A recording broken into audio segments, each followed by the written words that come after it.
In the last two questions, we saw that the company employs four kind of employees: project manager, lead engineer, software developer, testing engineer, and it takes three kinds of projects: software development, software testing, and software maintenance. Each kind of project requires these many personnel. For example, software development requires one project manager, two lead engineer, four software developers, two testing engineers. All this information was in this tab of labor, and this talks about the remuneration of each such employee. So the pricing part talks about the remuneration that the company demands for each of the project manager: 12,000 per manager, 8,000 per lead engineer, 6,000 per software developer, and 5,000 per testing engineer. So this is all the groundwork already done. These amounts reflect the monthly remuneration per project. For example, the software development project requires one project manager, two lead engineers, means 16,000, 2 into 8, 16. So all of this adds up to 62,000 per month for software development, 36 here, and 31,000 per month for software maintenance. So with all the groundwork done, let's now approach these questions.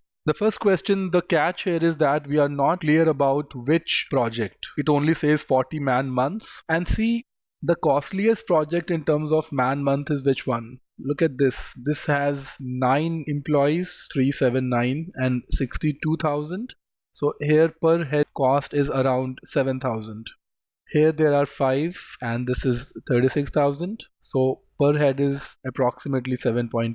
This is something which is less than 7,000 here. Here there are 4 employees and 31. So per head it turns out to be 7.75. So this is the costliest project in terms of per head cost. So whether this can be inferred, we need to be sure if this lies in the budget, then these two will of course lie, because this is the costliest project in terms of per head cost. So 40 man hours in this case would mean 310,000, and here the budget is only 300,000. So if 40 man months are needed for this particular project, the answer would be no. Maybe for these it is yes. So see, 7.2 into 40 is going to be less than 300,000. So in this case it's going to be yes. So since we don't know which project it is, the answer can be yes as well as no. So no, this information cannot be inferred.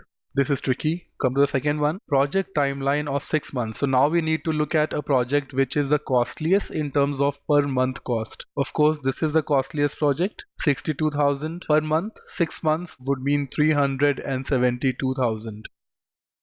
So see, again, if this is the project, the answer would be no. If this were the project, then the answer would be yes. If this were the project, again the answer would be yes. So again, yes and no both are possible, and we don't know which project is the question talking about. It can be any of the three. This statement therefore can also not be inferred. Ratio of software developers and testing engineers. Here this ratio is software developers and testing engineers. Here the ratio is 2:1 in this case. Here the ratio is 1:2. 1:2. And here the ratio is 1:1. So this would not have an effect on the ratio. It's these two. Now whether there are more number of developers needed or testers needed, it would depend on the types of projects. If the company takes more number of development projects, then a higher number of developers would be needed, and vice versa. So we cannot be sure whether software developers have to be greater in number. So this statement can also not be inferred. The right combination of answers is no, no, no.